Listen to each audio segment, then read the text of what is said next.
Shalom Akim, Yahweh Bashim, Shai Bashim, Kwakadash, the wonders and salutations to the elders and apostles of Living Stone, and Akim, try to focus on the earth, preaching the gospel for my Shaki Shai, sincerity and truth and diligence of mind. Yeah, so you see on the screen the price of the precious metal silver. Yeah, you see the fluctuations, man. This is just for one day.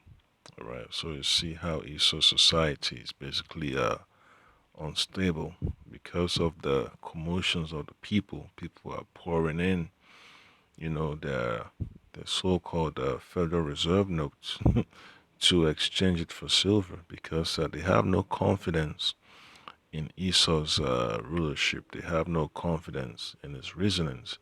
That's why the market is going, cocoa, man, for silver. All right, they call it the poor man's gold, and that's how the apostles call it, man. That Esau is basically manipulating the market to keep the illusion of prosperity. All right, so you see how crazy things are getting, because you already know that eventually their job is to get rid of the cash and bring about a cashless society. That's why they're pushing people towards, you know, what you say, you know, contactless payment systems, and they're pushing people towards investing in cryptocurrencies as a new form of payment, you know, making people to get debit cards and all that stuff, and different types of technologies to encourage them to, to stick with to stick with their agenda, because they have to introduce the mark of the beast. So this is exactly, what's going on, and you could tell, man, the fluctuations in the system. So let's see if you adjust. This is for 3 days. So if I adjust it for the whole, that's 30 days right there.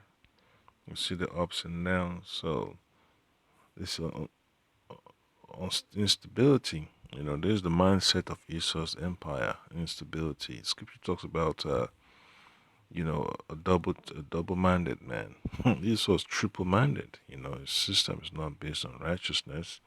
That's why you see the price of gold, the price of precious metals just going through the roof, going up and down. Look at that. It looks like a freaking electrical discharge. All right. So I'm going to read a quick precept. It's going to be of Sirach, chapter 31, verse 1. All right. In fact, let me get it from here. That'll be better.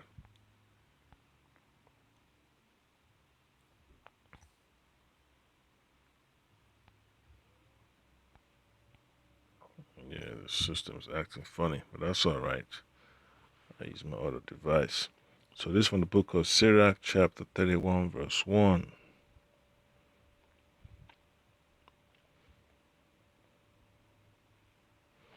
He said, watching for riches consumeth the flesh, and the care thereof driveth away sleep.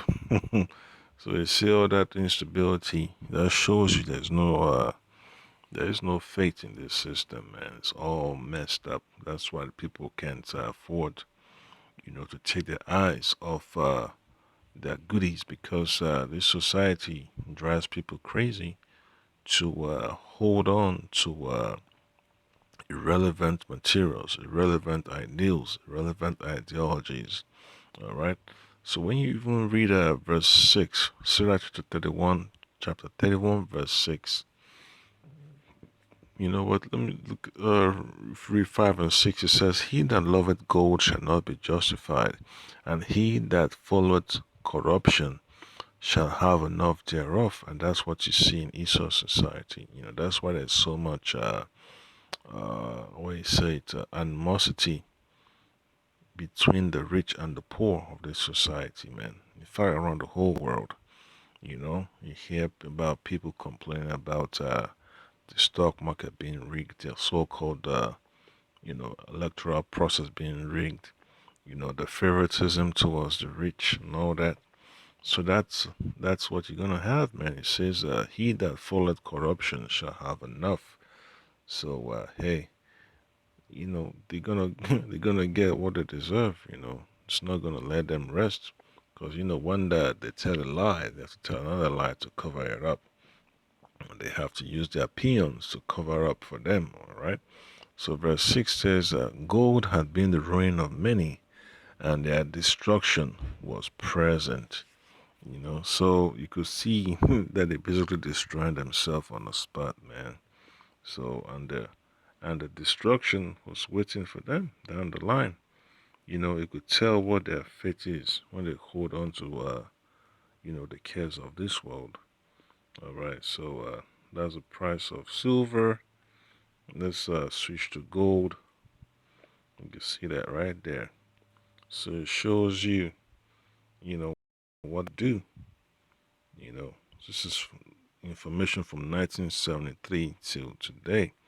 So it tells you, man, it shows you, look at the gap between 1981 to 2008. And then you look at that sharp increase from what, let's say around 2009 or so, all the way to 2012. You see that sharp increase. Then you look at between 2012 and 2021. So it shows you, man, that Esau's in a rush. He has to close the gap, you know. So you see how wide that gap is between those increases. So it shows you that Esau's basically running out of time. He has to find a way to collapse the system. All right. So that's what you see when you look at these graphs, because these graphs also are attached to prophecy. So the next sharp increase is going to happen in a short period of time. So you look at that that U the U the U shape between the year 2012 and 2021, and between 20 I mean 2010 or whatever, you know let me see, 28 20 2008 and 1981. You see how wide that gap is, and then you see he's trying to do something. So that's what as part of prophecy, that Esau knows he has a short time, so he has to find a way to shut down the society. That's why he introduced the C19 propaganda, you know, so he could achieve his agenda. So you could always tell, man, that Esau's up to something. All right. So another precept will be from the book of chapter Ezekiel chapter 7. All right, Ezekiel chapter 7, verse 19. It says, "They shall cast their silver in the streets, and their gold shall be removed. Their silver and their gold shall not be able to deliver them in the day of the wrath of the Lord Yahweh Bashimashai Bashimakwakadash. They shall not satisfy their souls, neither neither fill their bowels, because it is the stumbling block of their iniquity." Yeah, so the riches of this world is going to cause a lot of people to stumble, and they're going to get desperate and commit all types of atrocities. Right. So you can always see that something is going on, man. And let's look at that for silver. All data. You see that increase. You know, yes, 1979 to 2000, what? It's about 2012. You see how long to have that huge spike, and now you see how you see how short that gap is. But look at the big gap, and look at that short gap. So that shows you that Esau's up to something, and as a man of the Lord, you should know exactly what he's doing. All right, he has to push the mark of the beast. He has to get rid of the use of cash and coins and all that stuff. So that's exactly what his next move is. He has to tank the system.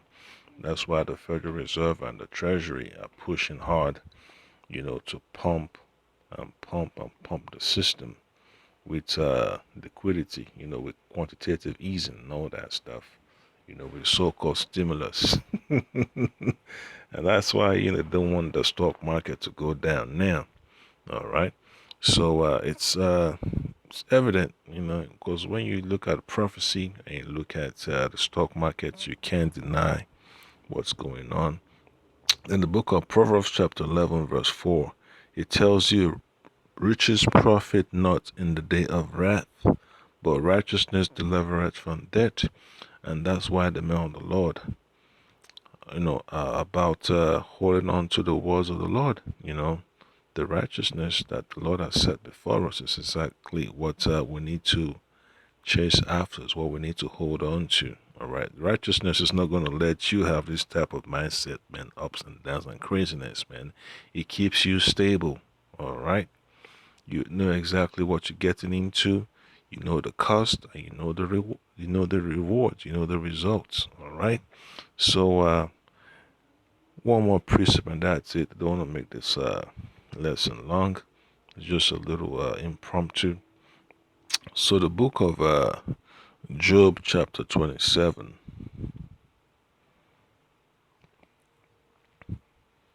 Read from verse 14. Actually, you know what?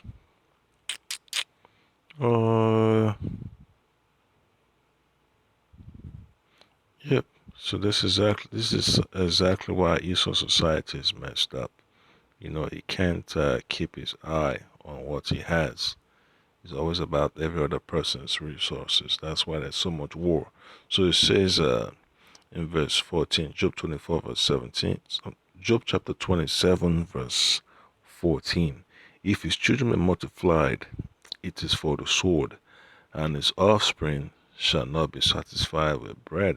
Why? Because of unrighteous dealings. Those that remain of him shall be buried in debt, and his widows shall not weep. All right, so Esau's gonna get jacked up, for violating the law, statutes, and commandments of the Most High. All right, then verse 16 says, "Though he heap up silver as the dust, and prepare raiment as the clay, he may prepare it, but the just shall put it on, and the innocent shall divide the silver." So all the riches of the elites and all the gold, silver, and platinum, whatever they've stored, all those precious metals and precious gems, hey, that's just for the elect. They're gonna, all those things, they're gonna be brought up from when they've been hidden, or from whatever vault they have around the world, or at the bottom of the sea, in the bottom of the mountains, and their castles and their big dungeons, whatever. All that is going to be brought up, all right, for our people in the kingdom. We're going to sanctify it, and we're going to use it for this. We're going to use it to glorify the Lord, all right. So that's the point that I can always understand, man, that when you look at the stock market charts, the price of these precious metals, you could tell, man, Esau's up to something. That's for silver, and then you look at that for gold. It tells you, it tells you, it tells you a lot. So that's the point that I can hope you can edify. But right is that, the Lord continues to show us more signs. Shalom.